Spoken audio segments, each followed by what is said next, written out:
ce que je vous propose ce soir, c'est de faire un petit et grand voyage. Grand voyage pour celui qui va venir au monde et découvrir le milieu extérieur qui l'attend, et petit dans la mesure où cela va concerner une période de temps assez limitée dans la vie de l'animal, puisque ce sont les toutes premières interactions que l'être vivant va avoir avec son monde extérieur, et la première personne qu'il va rencontrer, évidemment, ce sera sa mère. Alors, premier slogan, nous sommes tous des mammifères. Qu'est-ce qu'un mammifère ? Eh bien, c'est défini par un animal vertébré dont la femelle possède des glandes sécrétrices, et cette sécrétion est un liquide nutritif dont la fonction est de nourrir le jeune. Alors, comme vous pouvez le constater sur cette image, l'homme est un parfait mammifère goulu. Mais ceci étant dit, si cette définition est satisfaisante pour décrire la totalité des mammifères, il n'en reste pas moins qu'il existe une extrême variabilité dans l'expression de sa caractéristique qui est l'allaitement, et à travers l'allaitement, les interactions que la mère peut avoir avec son petit. La naissance, pour tout nouveau-né, est une rupture. C'est une rupture entre un milieu, le milieu intra-utérin, qui est un environnement protégé, et un environnement extérieur, aérien, qui va comporter un certain nombre de risques. Alors dans la protection du milieu intra-utérin, qu'est-ce que vous avez ? Vous avez un milieu relativement protégé, aquatique ou liquidien, avec une température stable, qui est la température interne, corporelle de la mère, avec une certaine filtration des bruits qui proviennent de l'extérieur et de la lumière aussi, une protection contre les agents pathogènes, et une nourriture qui est apportée de manière continuelle par le sang maternel. En fait, c'est un hôtel relativement 4 étoiles, au cours dans lequel le nouveau-né va être servi jusqu'au jour de sa naissance. La naissance est une rupture car, en l'espace de quelques minutes, voire quelques heures, le jeune mammifère va se trouver confronté à un milieu aérien, c'est-à-dire qu'il va devoir mettre en place un système de respiration pour pouvoir maintenant capter l'oxygène contenu dans l'air plutôt que de le prendre dans le sang maternel. L'environnement extérieur est aussi caractérisé par des températures fluctuantes, voire des aléas climatiques extrêmement importants qui vont confronter le nouveau-né à des conditions particulièrement difficiles. Et puis le milieu extérieur, c'est un milieu, une grande présence d'agents pathogènes, et le nouveau-né va devoir apprendre à se protéger contre ces agresseurs. Et enfin, et surtout, l'alimentation en flux continu par le sang maternel est terminée. C'est maintenant au petit de se débrouiller, de trouver la source de nourriture qui est prodiguée par la mère, par le sein maternel, par la mamelle, par la tétine, et qui n'est plus présent de manière continuelle, mais occasionnelle. Et ce sera au petit de saisir sa chance et de ingérer d'abord le colostrum, le premier lait, puis ensuite le lait maternel pour pouvoir subvenir à ses besoins. Un exemple, moi qui ai l'habitude de travailler avec les moutons, le mouton a la caractéristique de mettre bas en conditions naturelles en hiver. Bon, cette photo vous montre un hiver austral qui n'est pas trop radical par rapport aux moutons qui peuvent mettre bas sur le plateau du Larzac, par exemple, en plein mois de décembre, janvier, voire février. Néanmoins, il fait froid, il pleut, et si l'agneau ne trouve pas la tétine dans les minutes qui suivent ou les heures qui suivent la naissance, eh bien, il risque de dépérir. Les aléas climatiques ne sont pas les seuls problèmes qu'il va rencontrer. Il va devoir aussi apprendre à fuir certains prédateurs, car de nombreuses espèces sont des proies potentielles de prédateurs.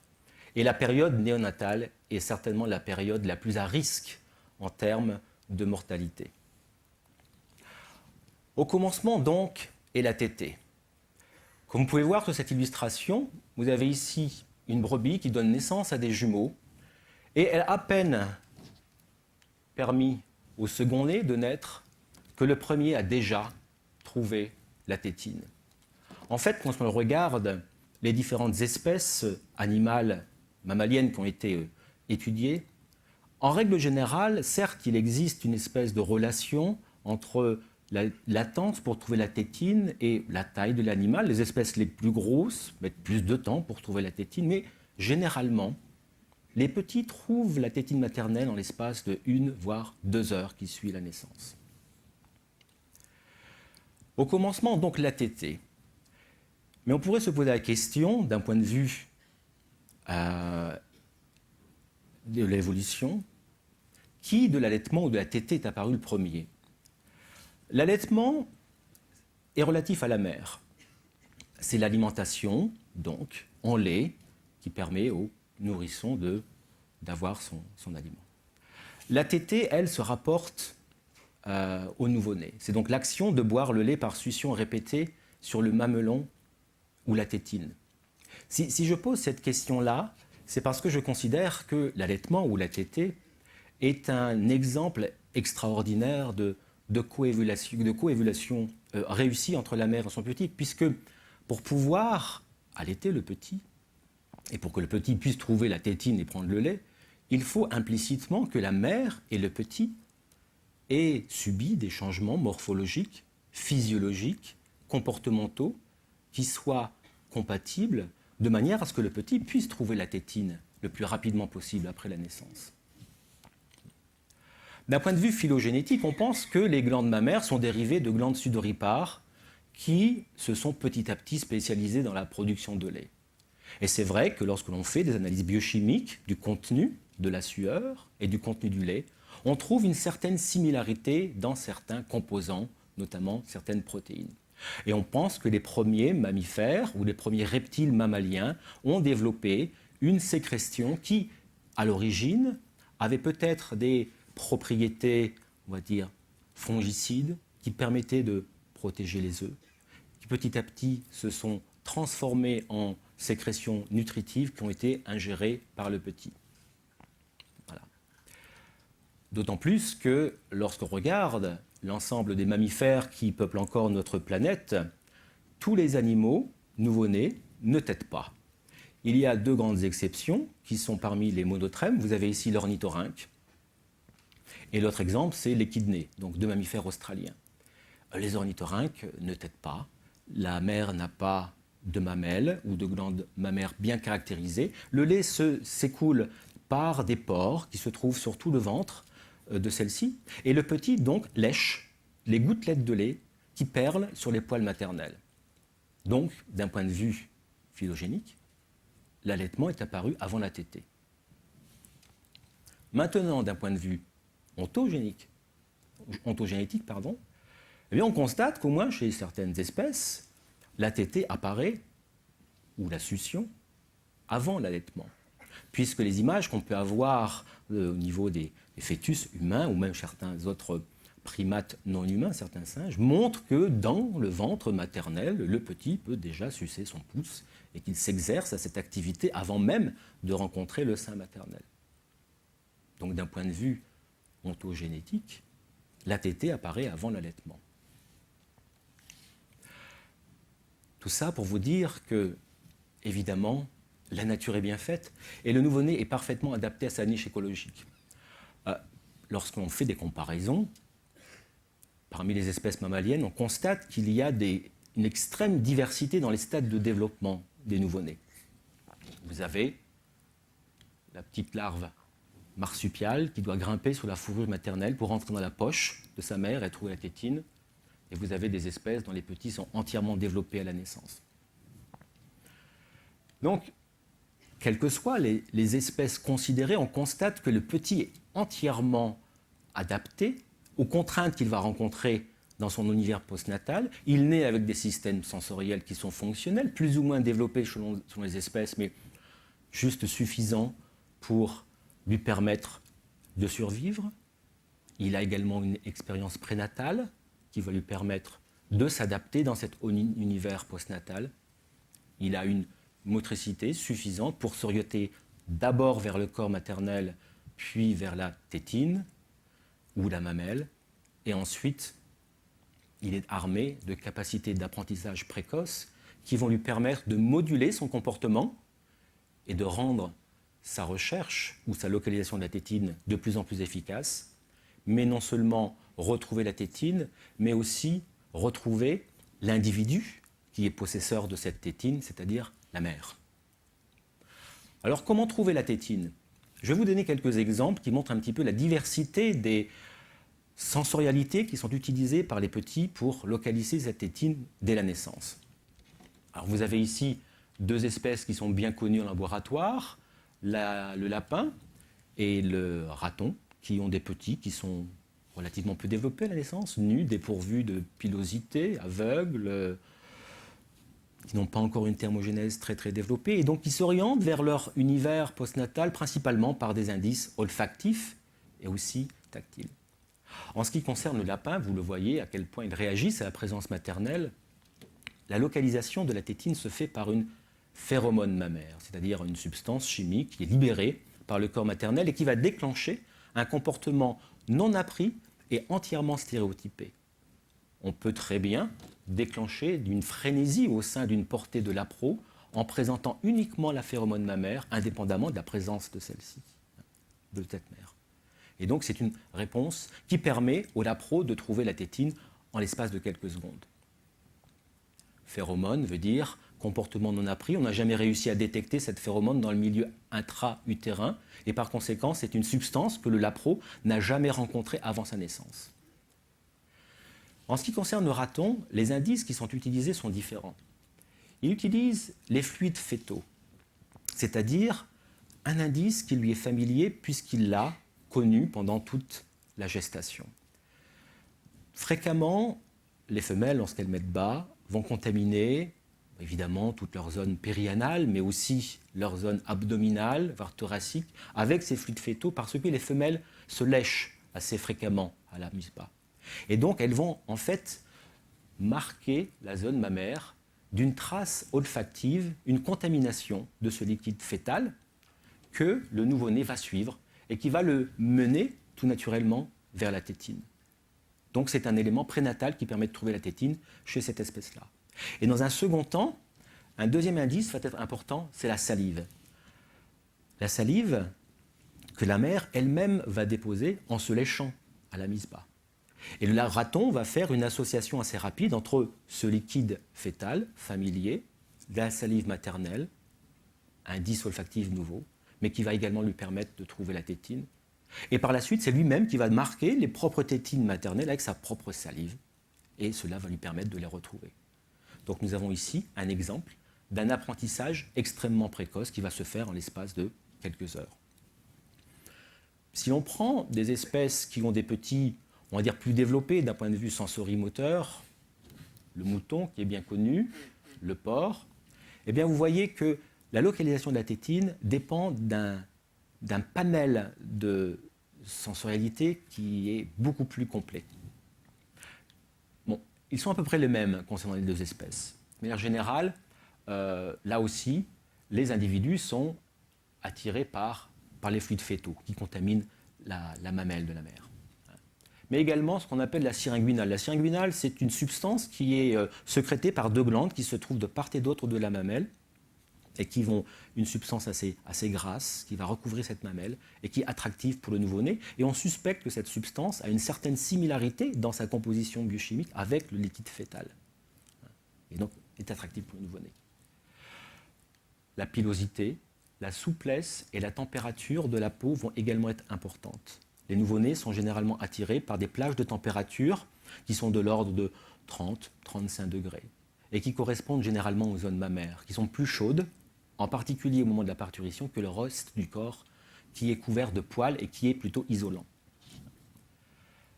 Ils sont attirés par une certaine souplesse qui correspond, en gros, à la souplesse de la peau et de la zone mammaire ou thoracique chez la truie. Ils sont également aidés par le comportement maternel. Par exemple, chez la brebis, ce qui peut arriver, surtout chez les mères qui ont une certaine expérience maternelle, c'est que au fur et à mesure que le petit va approcher la zone mammaire, eh bien, la brebis va écarter les pattes et lui faciliter l'accès aux tétines. Et comme le petit est très réactif à tout ce qui est stimulation tactile, à chaque fois que le museau du petit, que ce soit le porcelet ou l'agneau, va rencontrer la peau de la mère, il va y avoir une activité orale, des mouvements de succion qui vont lui permettre donc de prendre en bouche le traion maternel de manière plus efficace. Enfin, dernier exemple, ce sont les primates. Alors chez les primates, que ce soit notre espèce, l'espèce humaine ou les non-humains, en particulier chez les grands singes dits anthropoïdes, comme ici vous avez le gorille, eh bien il y a une aide maternelle importante. Généralement, dans notre espèce, la mère va prendre son nouveau-né dans les bras et le mettre au sein pour lui permettre de téter. Chez les singes, on trouve cela aussi, mais le petit peut quand même lui-même s'agripper au poil maternel et trouver le chemin vers le sein de la maman gorille ou la tétine d'autres espèces. Récemment, on a pu montrer que le bébé humain, tout comme les autres espèces qui ont été étudiées, est capable de trouver le sein maternel sans aucune aide de la part de sa mère. Et ceci a été trouvé récemment, il y a une dizaine d'années, par des pédiatres suédois qui ont permis de démontrer, dans cette situation-là, vous avez une maman qui vient d'avoir un bébé, et si vous mettez un bébé, nouvellement né, donc, sur le ventre de la mère, à quelques centimètres des seins, et que vous laissez cet enfant se débrouiller seul, eh bien vous allez avoir une séquence comportementale dite stéréotypée qui se retrouve chez tous les bébés et qui va consister dans un premier temps à une exploration visuelle de son environnement, une exploration buccale, l'enfant va prendre en bouche son poing, va le sucer, va prendre ses doigts, et ensuite progressivement va explorer avec sa bouche aussi et son nez la poitrine de la mère. Et progressivement va réussir à ramper de quelques centimètres pour trouver le sein maternel et le prendre en bouche. Et une telle séquence comportementale chez un bébé humain prend à peu près 90 minutes. Et ce qu'on a pu montrer, c'est que ce qui importe dans la localisation du sein de la mère par le bébé, c'est l'odeur. Il suffit par exemple de laver un sein maternel et de laisser l'autre non lavé, et on constate que dans la vaste majorité, les bébés nouvellement nés vont se diriger vers le sein qui n'a pas été lavé. Donc, les petits bébés humains sont tout à fait aptes de trouver le sein maternel sans aucune aide de leur propre mère.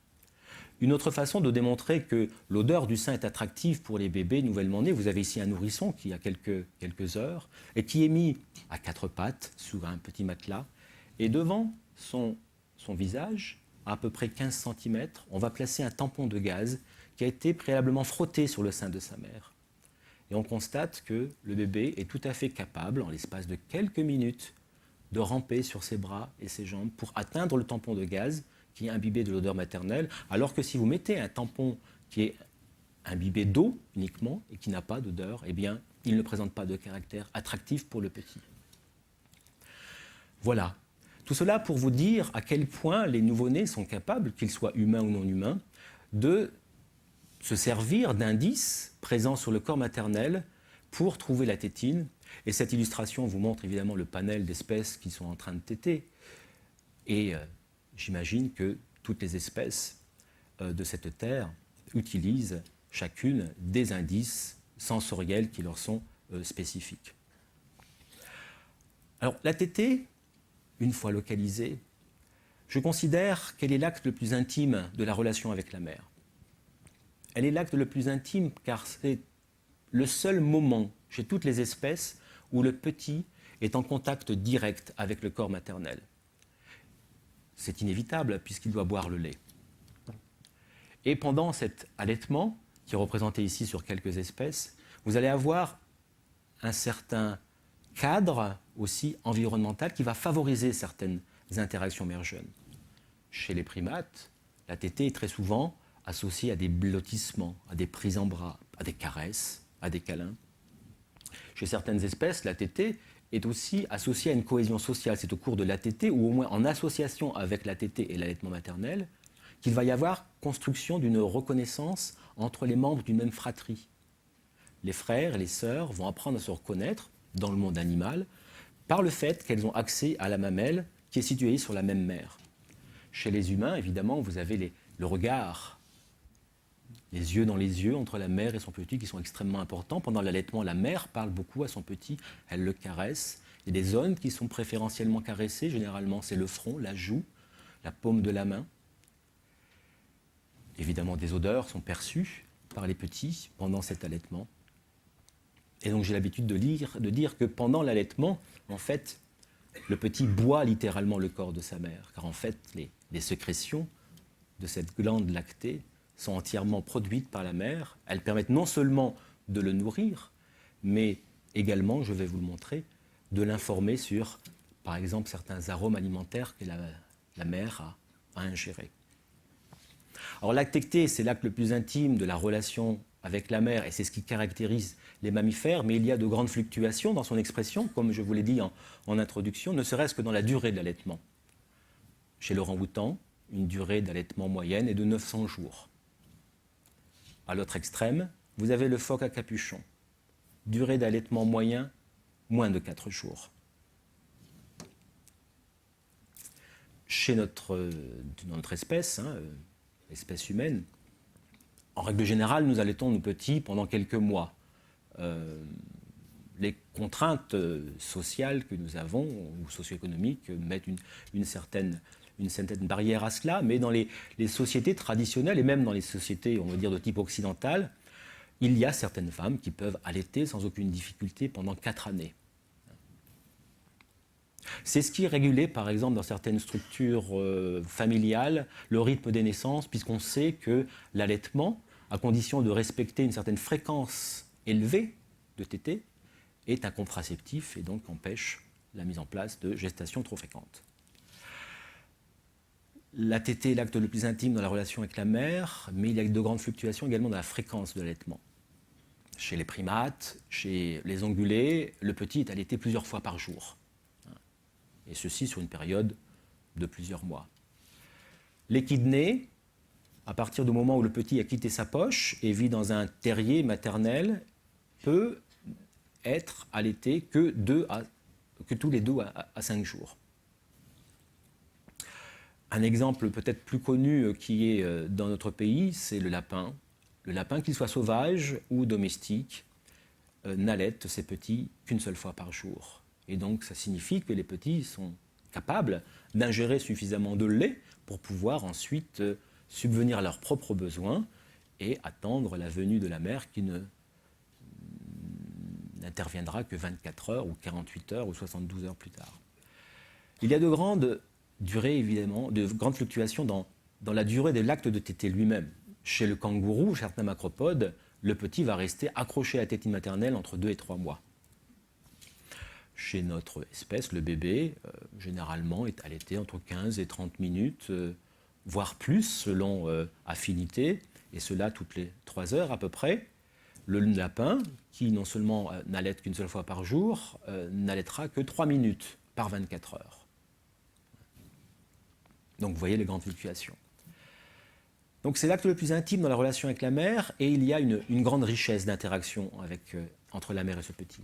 Donc, je vais beaucoup parler de la tétée, mais il faut savoir que la tétée donc, se situe dans un contexte, on va dire, écologique d'interaction avec la mère, et vous allez avoir une richesse d'interaction plus ou moins grande selon qu'on est dans une espèce telle que la nôtre, les primates en général, ou le lapin qui ne visite ses petits qu'une fois par jour et pendant 3 minutes. Alors maintenant, on peut se poser la question, à quoi sert la tétée ? Alors bon, ça peut paraître une question stupide, et bien sûr, la réponse numéro 1, c'est nourrir le petit. Et lorsque l'on voit, par exemple, ce tableau qui vous montre une composition biochimique du lait de différentes espèces, qui vont du phoque, otarie, baleine, lapin, chien, chat, éléphant, etc., jusqu'au cheval, on constate qu'il y a une composition biochimique qui est extrêmement variée selon les espèces et qui va fluctuer surtout selon les contraintes environnementales ou vie animale. Par exemple, les espèces ici en jaune qui vivent dans on va dire les environnements qui sont relativement froids, le phoque, la baleine, l'otarie, ont un lait extrêmement riche en lipides. C'est une crème, littéralement. Et c'est pour ça que le phoque à capuchon peut se permettre d'allaiter son petit dans 4 jours uniquement, puisque en 4 jours, le petit peut prendre 30 kg de lait, et la mère peut ensuite le laisser digérer pour quelques semaines. Vous avez également la même situation chez le lapin, qui a un lait extrêmement riche en matière grasse, puisque la lapine n'allaite son petit qu'une seule fois par jour. Mais par contre, chez les espèces qui ont des relations beaucoup plus fréquentes avec leurs petits, vous avez un lait qui est moins riche. En fait, il y a une composition en eau qui est plus importante. Et voilà. Donc il y a un lien important entre, on va dire, contrainte environnementale et composition du lait chez les mammifères. Alors évidemment, cela sert aux petits à se nourrir, et lorsque la mère n'a pas suffisamment de lait chez certaines espèces, vous verrez des jeunes animaux qui vont chercher à chaparder du lait à d'autres femelles. Cette illustration vous montre par exemple, sur la droite, une brebis qui allaite son agneau. Une brebis va allaiter son agneau dans une position qu'on appelle parallèle inverse, parce qu'elle cela permet à cette mère de flairer son petit et de l'identifier avant de permettre de téter. Lorsque vous avez des agneaux qui ont des mères qui ne sont pas suffisamment, qui ne fournissent pas suffisamment de nourriture, eh bien ils vont chercher à voler le lait d'autres femelles. Et généralement, le vol de lait, tel que nous l'appelons, se fait toujours en position arrière, c'est-à-dire subrepticement, sans être identifié par la mère qui est volée, et si possible, pendant qu'elle-même allaite son propre petit, de manière à ce qu'on ne s'en rende pas compte qu'elle est tétée par quelqu'un d'autre par arrière. Cependant, la tétée n'est pas, et l'ingestion de lait, n'est pas uniquement un apport nutritionnel, ou hydrique, ou voire immunologique pour le petit. Elle influence également le comportement des petits. Par exemple, les effets immédiats de la tétée. Eh bien, que l'on prenne la tétée ou la prise de lait en bouche, ou même la succion nutritive, eh bien, ces activités-là vont induire chez les petits une accalmie et une hypoalgésie, les deux étant liés. Tout le monde a vu cette accalmie qui est induite chez le bébé qui est nourri, soit par le sein maternel, soit par le biberon. C'est un exemple qu'on retrouve chez nombre d'espèces, évidemment de mammifères qui ont été étudiés. Après l'accalmie, la tétée ou la prise de lait vont induire l'endormissement. Le bébé qui s'endort sur le sein maternel, les animaux qui s'endorment après une prise alimentaire. Et en fait, dans le tout premier stade de la vie du nouveau-né, c'est la tétée qui va rythmer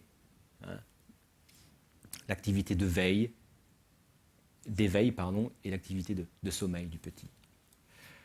Chez certaines espèces, on va dire que la tétée ou la tétine est même utilisée pour le transport. Vous avez ici une souris marsupiale, la souris de Magley, qui ne prend pas systématiquement et toujours ses petits accrochés à la tétine, comme le ferait par exemple un kangourou, un opossum, mais va pouvoir de temps en temps déplacer sa portée pour aller d'un site qui est peut-être un peu dangereux et trouver un couvert en transportant ses petits accrochés aux tétines. Et puis ensuite, vous avez des conséquences à plus ou moins long terme. Et ce qu'on a pu démontrer, c'est que les tétées sont associées à des apprentissages. Par exemple, on a pu montrer que le bébé est tout à fait capable d'associer une voix humaine, même si ce n'est pas celle de sa mère, associer une voix humaine à une tétée. Et que par conséquent, lorsqu'il entend cette voix humaine en association avec la tétée, il va ultérieurement réagir positivement vis-à-vis de cette voix qui a été associée à la tétée. Chez le chiot, on sait que les petits sont capables de discriminer entre deux textures si l'une d'entre elles est renforcée par la prise de lait. Bon, ici, c'est le tissu par rapport au grillage, et on fait l'hypothèse que dans cet apprentissage associatif, une texture particulière pour le nouveau-né va être prédictive de l'arrivée de lait, et c'est ainsi que le petit peut apprendre certaines caractéristiques de la mère lorsqu'elle rentre dans son terrier, lorsqu'elle rentre dans son nid pour venir l'allaiter. Chez nos ratons et nos lapros, on montre également que les petits sont tout à fait capables d'associer des odeurs qui se présentent sur le ventre maternel, associées à la tétée, la solution nutritive ou l'ingestion de lait, et que celles-ci sont ultérieurement préférées. Chez le lapro, et ceci chez les lapros même âgés de 1 jour, on a exactement la même chose. Une odeur associée à la toute première tétée, eh bien, 24 heures plus tard, va déclencher un comportement d'éveil, un comportement de recherche de la tétine.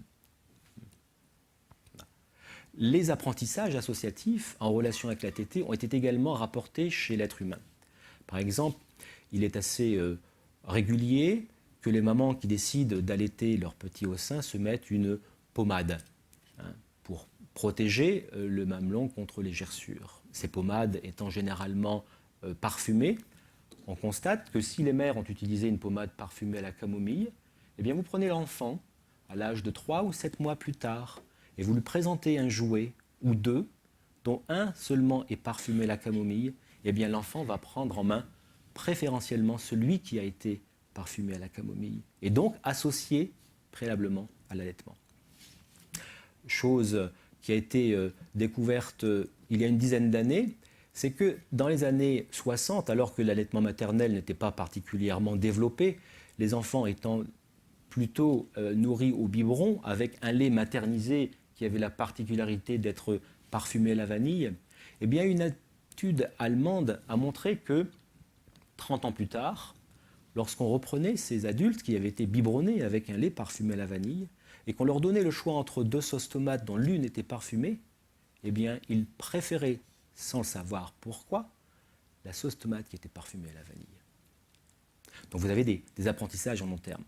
Des apprentissages à long terme, les préférences alimentaires qui sont développées chez les espèces ont été démontrées chez le lapin, chez le raton. En effet, des arômes alimentaires qui sont transmis aux petits par le lait maternel vont pouvoir être captés au moment de la tétée et ces arômes alimentaires vont être mémorisés, ce qui fait que lorsque le petit lui-même va arriver au sevrage et va être confronté à cet aliment solide, qui généralement sont des végétaux chez ces espèces-là, eh bien, il va commencer à les ingérer plus aisément. Et enfin, chez le rat au moins, et je suspecte que ça peut exister chez d'autres espèces, on sait que des odeurs associées à l'allaitement maternel vont également influencer le choix du partenaire sexuel ultérieur. Voilà. Donc, deuxième question, à quoi servent les caresses qui parfois sont associées également à l'allaitement? Eh bien, on va retrouver à peu près les mêmes fonctions. D'abord, les caresses, les contacts corporels que l'on trouve, ceci en particulier à la parturition, lorsque la mère, la femelle, va s'occuper de son petit, cela favorise les échanges précoces. Et chez certaines espèces, vont également participer au séchage du pelage. Et puis, dans un deuxième temps, on va voir que caresses, contacts maternels, léchage, vont aussi induire l'accalmie et l'endormissement, tout comme la tétée. Cela est particulièrement flagrant chez les primates, y compris notre espèce. Un enfant qui pleure, qui crie, qui a un problème, va immédiatement déclencher une réponse maternelle qui va aller chercher son petit, le prendre en bras, et généralement, la prise en bras du petit est calmante. Chez les espèces qui n'ont peut-être pas ces contacts corporels, mais qui ont au moins l'avantage d'avoir une fratrie importante, eh bien c'est la fratrie elle-même, de par les contacts thermotactiles, qui va avoir un effet apaisant et induire l'endormissement. Les léchages induisent également l'inverse, c'est-à-dire chez les rongeurs, lorsque la mère rentre dans le nid pour allaiter les petits, eh bien elle va les lécher, et ce léchage va induire l'éveil. Il a aussi la particularité d'induire la miction, donc la libération d'urine, puisque dans les premiers jours qui suivent la naissance, les ratons, les souriceaux, les chiots, les chatons ne savent pas uriner, et c'est la mère qui stimule cette fonction-là. Elle ingère en même temps cette urine, et il y a un système en fait de recyclage de l'eau qu'elle donne à ses petits, et qu'elle récupère au moment du léchage. Et puis évidemment, chez des espèces telles que la vache, les léchages sont assez fréquents, et un petit peu comme le contact, on va dire, corporel chez les primates, eh bien, le léchage maternel a un effet calmant chez cette espèce. Et puis aussi, les léchages eh bien, sont associés à des apprentissages olfactifs, c'est-à-dire que le raton, qu'il reçoive du lait par la tétée, qu'il reçoive des stimulations tactiles par le léchage, va apprendre à associer des stimulations nouvelles, généralement des odeurs, qui vont ultérieurement être préférées.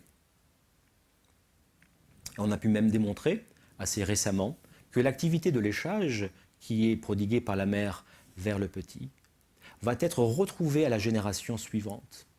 Et que les mères, les rats, les mères qui lèchent très peu leurs petits, vont avoir des filles qui, lorsqu'elles-mêmes vont devenir adultes et maternelles, vont lécher très peu leurs petits. Il y a une continuité, on va dire, dans la culture maternelle qui est soit bénéfique, soit néfaste, dans le cas de relations maternelles et infantiles qui ne sont pas toujours positives et qui se transmettent de génération en génération.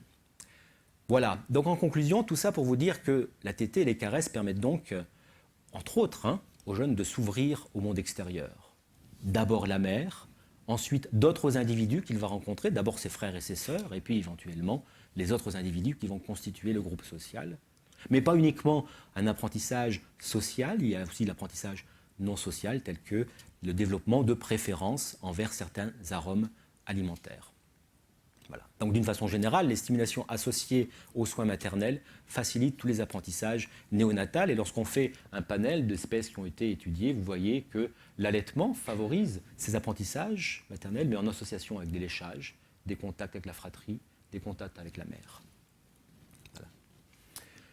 S'il y a la mise en place d'apprentissage aussi facile chez le petit, c'est que le nouveau-né est attiré par des stimulations que l'on peut qualifier de plaisantes, telles que le contact avec la mère et ses conséquences thermotactiles, et les sécrétions lactées, donc le colostrum d'abord et le lait après. Parce que ces deux situations, ces deux stimulations vont répondre à des attentes infantiles, vont couvrir ces besoins physiologiques, psychologiques, biologiques d'une manière générale. Et si l'on peut se référer à ces photos d'un bébé allaité, la situation est relativement plaisante.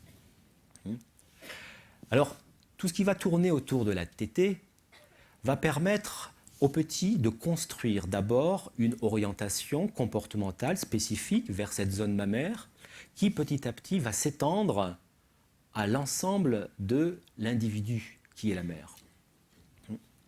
Donc il construit le comportement autour de sa mère et dans un second temps, il va construire une image multimodale, multisensorielle de ce que représente sa mère. Il va se mettre en place une relation privilégiée avec celle-ci, complémentaire du lien que la mère va créer avec son propre petit, et c'est ce qu'on appelle le lien d'attachement. Alors, le lien d'attachement, en relation avec ces contacts intimes autour de la tétée ou de l'allaitement, n'existe quand même pas chez toutes les espèces. Par exemple, il faut faire la distinction entre ce qu'on appelle les espèces nidicoles, c'est-à-dire les espèces qui construisent des nids, comme les rongeurs, le lapin, qui ont des portées relativement larges, avec des petits, comme je vous l'ai dit, peu développés d'un point de vue sensorimoteur, et chez qui il n'y a pas de relation individualisée entre la mère et le petit. En fait, ce qui se passe, c'est que la mère est territoriale, elle construit un nid, elle défend son nid contre toute intrusion venant de sa propre espèce, et par conséquent, de par son comportement territorial, comme il n'existe pas, à ma connaissance, d'espèces parasites chez le mammifère, eh bien, elle est fortement susceptible de défendre sa propre progéniture. Chez les autres espèces qu'on appelle nidifuges, et donc qui ne construisent pas de nid, comme évidemment nos moutons ou les primates, ou des espèces de type, on va dire, intermédiaire, vous avez ici le porc et tous les suidés, c'est-à-dire le sanglier, le phacochère, qui ont des petits avec une portée nombreuse, mais dont toutes les sensorialités sont fonctionnelles à la naissance, comme l'agneau ou le jeune gorille. Il y a création d'une relation individualisée entre la mère et le petit, et ceci très rapidement. La mère va apprendre à reconnaître le petit, mais le petit aussi va apprendre à reconnaître en l'espace de quelques heures qui est sa mère. En fait, on constate que si on fait une comparaison entre les espèces, l'existence d'une relation vraiment individualisée entre la mère et le petit est favorisée par, d'une part, la grégarité, les espèces qui vivent en groupe social important, mais aussi par le degré de motricité du petit, ou par le degré de motricité du petit, parce qu'on ne retrouve pas nécessairement les deux facteurs dans les mêmes espèces. Vous avez ici donc nos moutons, une espèce de chauve-souris mexicaine qui élève les petits en crèche, et ici l'otarie à fourrure, qui élève également les petits en crèche lorsque la mère doit retourner en mer pour s'alimenter. Et bien dans toutes ces espèces, on a l'existence d'un lien d'attachement fort qui permet à la mère de retrouver son petit et au petit de retrouver sa mère. En fait, on peut dire que la finalité biologique de la reconnaissance mère-jeune et du lien d'attachement est de s'assurer que dans des conditions de grégarité comme ça, l'investissement parental va être réalisé vers le petit biologique de la mère et qu'il n'y aura pas de soins parentaux qui seront donnés à un petit qui n'est pas relié génétiquement à cette propre mère. C'est ainsi qu'on constate lorsqu'on étudie une espèce telle que l'écureuil terrestre, qui construit donc un terrier pour mettre bas, eh bien tant que les petits restent dans le nid, il n'y a pas de risque de mélange avec petits étrangers, il n'y a pas de reconnaissance ou de relation préférentielle entre la mère et les petits. Ce n'est que lorsque ceux-ci vont commencer à émerger du nid, rencontrer d'autres petits, des nids avoisinants, que va se mettre en place une relation sélective. Et la mère va être agressive vis-à-vis des petits qui viennent d'autres nids. Et les petits eux-mêmes vont être agressifs vis-à-vis des autres jeunes qu'ils vont rencontrer. Et le degré d'agressivité va être proportionnel au lien de parenté, c'est-à-dire que le niveau d'agression va être le plus faible entre frères et sœurs, il va être intermédiaire entre cousins, et il va être le plus fort entre petits qui sont entièrement étrangers génétiquement. Et ce que l'on peut constater donc chez les espèces qui construisent des nids, c'est qu'à la naissance, c'est d'abord une orientation et on va dire un lien avec la tétine, puis une relation avec le nid, et c'est les matériaux qu'ils construisent, et ensuite à l'émergence du nid, une relation avec la mère, et enfin une relation qui se construit dans le groupe social. Chez le mouton, qui est mon espèce de prédilection, eh bien c'est un modèle qui permet d'étudier l'attachement social parce que c'est une espèce qui a un haut niveau de grégarité, des naissances synchronisées, le petit de type nidifuge, et en plus la mère a un comportement maternel sélectif. Donc le petit se trouve dans une contrainte écologique qui va nécessairement permettre la mise en place ou l'apparition d'une reconnaissance précoce de la mère, puisque même lorsque les troupeaux sont faiblement importants, eh bien seule la mère va lui permettre de s'alimenter. Et par conséquent, il est extrêmement favorable, bénéfique pour lui d'apprendre à identifier le plus rapidement possible qui est la femelle dans ce troupeau qui est susceptible de lui donner du lait. Lorsqu'on regarde un petit peu le travail qui a été fait chez les rongeurs, en particulier le raton, on constate donc que tétée, ingestion de lait, succion et léchage permettent la mise en place de préférences olfactives. Eh bien, chez l'agneau, on se pose la même question, c'est-à-dire que là, nous avons une espèce chez qui il existe bien une préférence pour la mère, et celle-ci s'établit en l'espace de 12-24 heures, et la question se demandait, est-ce que cette relation se construit à travers de la tétée, de l'ingestion de lait, de la succion ou des léchages. Et là, je vais vous montrer un petit peu comment est-ce qu'on mesure la relation d'un agneau envers sa mère. Vous avez ici un test relativement simple qui permet à un agneau âgé de 12 heures d'être confronté à deux brebis. L'une d'entre elles est la mère, on va dire que c'est celle sur la gauche. L'autre est une brebis étrangère qui a mis bas à peu près à la même heure. Et on demande à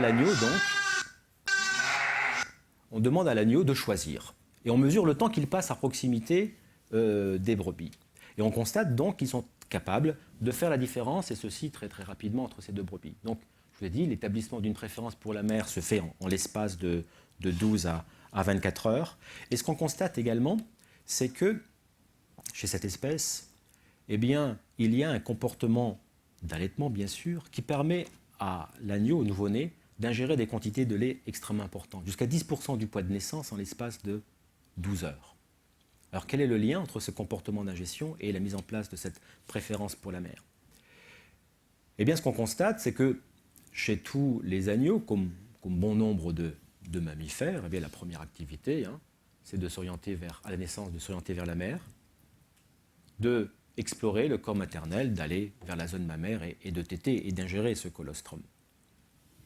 Lorsque l'on regarde comment s'exprime le comportement de ces animaux en fonction des temps, et ici vous est représenté l'activité néonatale des animaux, donc les 6 premières heures qui suivent la naissance, on constate que les individus se mettent debout, passent beaucoup de temps debout, on va dire au cours des 2 et 3 premières heures qui suivent la naissance, puis l'activité diminue parce que les individus vont se reposer, parce qu'au cours des 3 premières heures qui suivent la naissance, une activité de tétée assez importante, exploration du corps maternel, localisation de la tétine, ingestion de colostrum.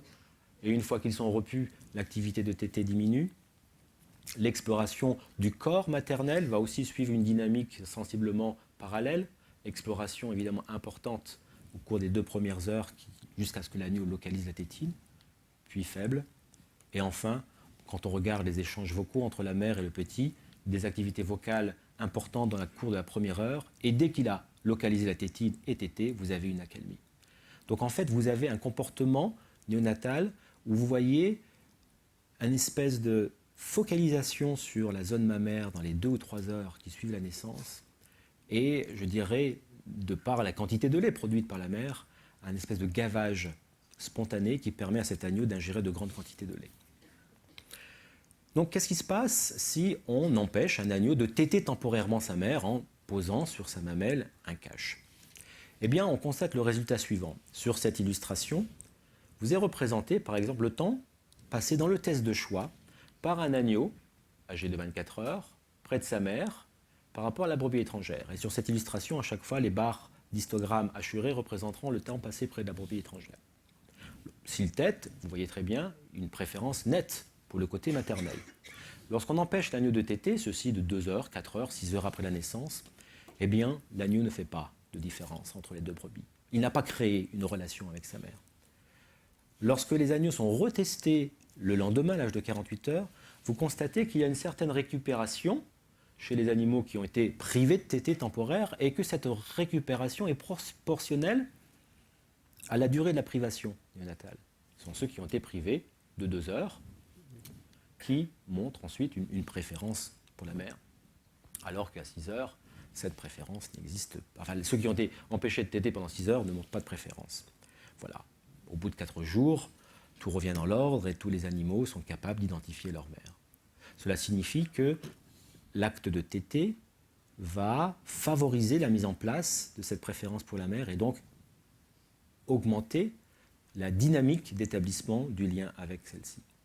On constate que donc, chez les moutons, en particulier, donc la tétée favorise le développement d'une préférence pour la mère. Pas de tétée, pas de préférence, au moins pour les 24 et 48 heures qui suivent la naissance. Et on considère que la période néonatale de 6 à 12 heures qui suit la naissance est une période sensible au cours de laquelle la tétée est absolument indispensable pour que ce lien avec la mère se mette en place de manière optimale. Maintenant, on peut essayer de faire la démonstration inverse, c'est-à-dire de savoir quels sont les éléments qui constituent la tétée et qui sont importants pour le nouveau-né de manière à construire une relation avec la mère. On peut subdiviser la tétée en différents éléments simples. Ici, vous sont représentés la phase oropharyngée. Vous avez les propriétés organoleptiques du lait lorsqu'il est pris en bouche, le goût, son odeur, une stimulation mécanique, parce qu'évidemment, l'animal va prendre en bouche le trayon et sucer ce trayon, déglutir. Et lorsque le lait arrive au niveau de l'estomac, donc la phase gastro-intestinale, vous avez aussi les propriétés qualitatives du lait qui vont induire un certain changement au niveau de l'estomac et de l'intestin. Vous avez des stimulations mécaniques qui sont liées à la distension gastrique et intestinale. Et tous ces éléments jouent un rôle dans la relation avec la mère. Par exemple, si on veut étudier le rôle de la phase, on va dire, gastro-intestinale, et l'on décide de déposer directement dans l'estomac de nos petits agneaux le lait ou un autre liquide à l'aide d'une sonde nasogastrique qui est utilisée chez les bébés prématurés lorsque eux-mêmes sont nourris en couveuse. Eh bien, on dépose ce lait dans le ventre de nos agneaux, on laisse l'agneau interagir ultérieurement avec sa mère, et que constate-t-on à l'âge d'1 jour? Eh bien, c'est que lorsque les agneaux tètent leur mère, vous avez toujours ici le temps passé près de la mère par rapport à la brebis étrangère, il y a donc une préférence. Lorsqu'ils reçoivent le colostrum directement par sonde gastrique, eh bien la relation est exactement la même, c'est-à-dire que l'acte de succion lui-même n'est pas indispensable pour construire la relation avec la mère. Par contre, si vous donnez de l'eau ou une solution de lactose à ce que l'on considère être un volume relativement faible, 5% du poids de naissance, eh bien la relation ne se construit pas. Donc elle est bien spécifique au lait qui est sécrété par la mère. Maintenant, on peut également voir que si on augmente les volumes qui sont déposés dans l'estomac de l'agneau, il y a aussi des effets qui sont non nutritifs. Une comparaison ici, vous avez des agneaux qui reçoivent soit le colostrum de brebis, soit du liquide physiologique. Alors lorsqu'on utilise des volumes faibles, le liquide physiologique n'induit pas de préférence pour la mère, comme l'eau dans l'expérience précédente, comme les animaux qui ont un cache-mamelle et qui n'ingèrent rien, alors que le colostrum est efficace. Lorsqu'on double le volume qui est déposé dans l'estomac, eh bien on constate que le liquide physiologique non nutritif est aussi efficace que le colostrum pour permettre à cet agneau de reconnaître la mère dans le parc de test. Donc le lait, mais aussi la distension gastrique, vont permettre, par on va dire, un certain nombre d'événements physiologiques au niveau gastro-intestinal, de faire un lien avec le cerveau, et cet animal va apprendre à reconnaître sa mère. Au niveau de la sphère oropharyngée, on se pose aussi la question, est-ce que l'acte de succion, puisqu'il n'est pas indispensable, est-ce qu'il joue quand même un rôle? Alors, la façon de tester l'implication de la succion est de donner, par exemple, un biberon, toujours en présence de la mère, mais au lieu de mettre du lait dans ce biberon, on va mettre des petits volumes d'eau pour entretenir l'acte de succion. Eh bien, ce que l'on constate, c'est que lorsqu'on donne des faibles volumes d'eau, par sonde gastrique ou par biberon, il n'y a pas de relation construite avec la mère si les volumes sont faibles.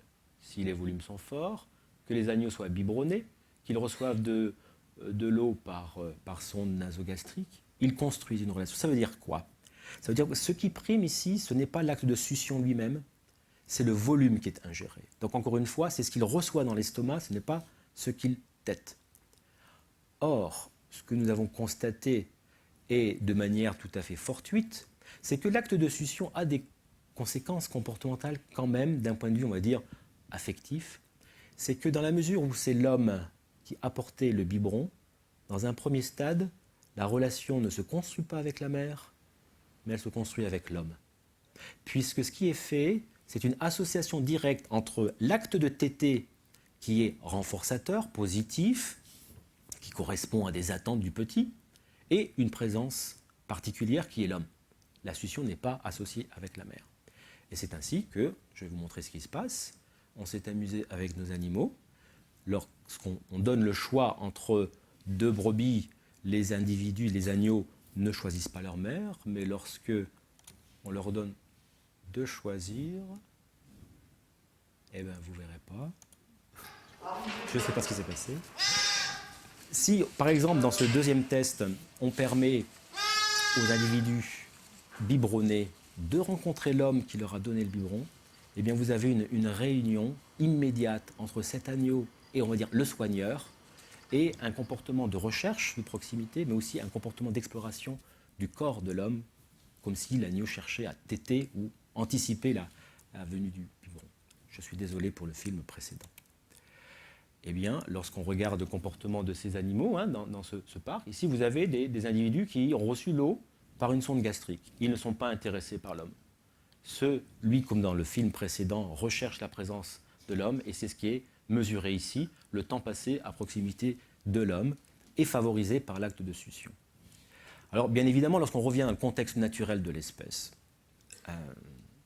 c'est la brebis qui va allaiter son petit. Et par conséquent, il va y avoir une synergie entre l'acte de succion et l'ingestion de lait. Et par conséquent, succion et ingestion de lait vont tous les deux participer à la construction de la relation entre le petit et sa mère. Ce que je vous ai démontré chez l'agneau, est-ce une particularité de cette espèce? Est-ce une particularité de quelques espèces qui ont, on va dire, un répertoire comportemental similaire, c'est-à-dire les ruminants en général, ou est-ce que c'est quelque chose qui peut se retrouver dans des espèces qui sont vraiment très très différentes du mouton? Par exemple chez les primates.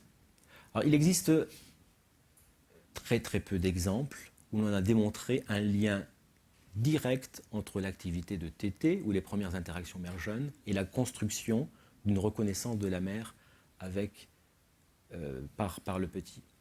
Mais il existe quelques exemples. Et je vous parlais de ce monsieur qui s'appelle Harry Harlow, qui était un psychologue américain qui a travaillé à la fin des années 50, début des années 60, et qui a aussi découvert de manière fortuite, car la recherche est aussi faite de résultats qu'on découvre par hasard, son centre de primatologie était infecté par un agent viral qui était transmis par le lait maternel. Et par conséquent, pour des raisons sanitaires, il a entièrement isolé les petits dès la naissance et les a élevés en isolement social. Il a constaté que tous les petits élevés en isolement social présentaient des troubles comportementaux graves, sous forme de prostration, d'abord des cris évidemment liés à l'isolement social, puis la prostration, de l'automutilation et des des incapacités, une fois arrivées à l'âge adulte, de s'intégrer dans leur groupe social. Les filles, élevées en isolement social, n'exprimaient pas de comportement maternel. Les mâles ne savaient pas s'accoupler avec les femelles. Et c'était une catastrophe, pour l'animal lui-même, bien sûr, de part, qui était la conséquence directe de l'absence de soins maternels. Et en fait, ce que Harlow en a conclu, c'est que ce qui importait dans le développement socio-affectif ou psycho-affectif du petit chez le primate, ce n'était pas tellement le nourrissage et le lait maternel, tel qu'on pouvait l'imaginer, mais c'était les contacts corporels. Lorsqu'il a élevé ces petits primates, puisqu'ensuite il en a développé un programme expérimental, il a élevé ces petits macaques en présence de mannequins que vous voyez ici. L'un est en tissu éponge et donc il y a une structure relativement agréable pour le nouveau-né. Le second mannequin est en grillage et n'est pas agréable. Alors le petit va préférer le tissu éponge. Et même dans des conditions d'élevage comme ça, complètement artificielles, on constate que le développement social ou socio-affectif va être presque normal. Alors que si vous lui proposez une mère en grillage qui dispose d'un biberon et donc de nourriture, il va y avoir développement de troubles comportementaux. Donc il en a conclu que chez les primates, et par conséquent chez notre espèce, ce qui importe dans la relation ou dans le développement affectif du petit, ce n'est pas le rôle nourricier de la mère, c'est le contact corporel qu'il aura avec son corps, avec ses caresses, avec cette mère-là. Je ne sais pas si vous vous souvenez, il y a une dizaine d'années de cela, lorsqu'on a découvert la catastrophe des orphelinats roumains, dans quel état on a trouvé des enfants parce qu'ils étaient complètement abandonnés, évidemment, par leur mère, mais laissés sans aucun soin, hormis les soins alimentaires, bien sûr, qui étaient là, aucun soin affectif de contact direct. Et cela affecte énormément notre espèce et beaucoup d'autres primates. Ceci étant dit, cela ne signifie nullement que le rôle nourricier de la mère est absent. Vous voyez cette petite illustration qui vous montre que lorsque le bébé macaque est élevé en présence de deux mères, une grillagée nourricière et une en tissu éponge non nourricière, et bien sûr, il va préférer le contact confortable du tissu éponge et va aller occasionnellement téter le biberon, mais sans rester agrippé sur la mère grillagère. Néanmoins, l'illustration que vous avez sur votre droite vous montre une comparaison intéressante, puisque là, le bébé macaque a le choix entre deux mères tissu éponge, dont l'une est nourricière. Et lorsqu'on regarde le temps passé agrippé sur l'une ou l'autre mère, on constate ici en noir que les petits, au moins dans les 2 ou 3 premiers mois de leur vie, préfèrent passer plus de temps agrippés sur la mère nourricière que ici sur la mère non nourricière. Maintenant, qu'en est-il de notre espèce? Ce qu'on a pu montrer chez le très jeune enfant, vous avez ici un bébé qui est mis dans un lit en présence de 2 tampons de gaz qui présentent des odeurs provenant de leur mère ou d'autres personnes. Qu'est-ce que l'on constate? Les bébés sont âgés de 2 à 3 semaines. On leur présente un tampon qui a l'odeur de la mère et un tampon qui présente l'odeur d'une autre mère allaitante, mais qu'il n'a jamais rencontrée. Eh bien, il va orienter son petit nez vers le tampon qui présente l'odeur de sa mère. Et ceci chez les bébés qui sont allaités au sein. Lorsque vous avez des bébés qui sont allaités au biberon, ils ne présentent pas de préférence pour l'odeur de leur mère par rapport à une mère non familière. Ce qui est aussi intéressant de constater, c'est que les bébés, qu'ils soient allaités ou biberonnés, ne semblent pas non plus, à l'âge de 2-3 semaines, discriminer entre l'odeur de leur père et d'un autre homme non familier. Alors ce qui semble sortir de ces études-là, c'est qu'en effet, l'allaitement au sein va favoriser l'apprentissage chez le bébé de certaines caractéristiques maternelles. Alors peut-être que ce n'est pas le lait qui est directement impliqué dedans, parce que forcément, lorsque l'enfant est nourri au sein, il a le nez collé sur la poitrine maternelle, et donc il perçoit les odeurs de sa maman plus facilement que les enfants qui sont biberonnés. Mais néanmoins, on suspecte qu'il y a une association positive faite entre la tétée et des caractéristiques individuelles de la mère. Voilà. Cela ne signifie absolument pas que dans le cas de bébés qui sont biberonnés, il n'y a pas de lien affectif qui se crée entre le petit et sa mère. Il faut faire la distinction entre reconnaître certaines caractéristiques, par exemple l'odeur d'une personne, et la création d'un lien affectif. Mais néanmoins, il y a quelque chose qui diffère entre les petits qui sont allaités au sein et ceux qui sont biberonnés. Voilà. Eh bien, nous allons en arriver à la conclusion. Ce que je voulais vous dire, c'est qu'au travers de ces quelques exemples, qu'ils soient issus de notre espèce ou d'animaux, eh bien, la tétée permet aux petits de construire un tissu relationnel. Évidemment, la première relation, ça sera avec la mère, puisque c'est elle qui va l'allaiter, et puis progressivement, il va étendre par l'intermédiaire de sa mère des relations avec d'autres individus. Je vous ai dit d'abord la fratrie, puis ensuite les individus étrangers qui constituent le groupe social, puis au-delà du groupe social, se mettra en place le développement de préférences, de partenaires sexuels.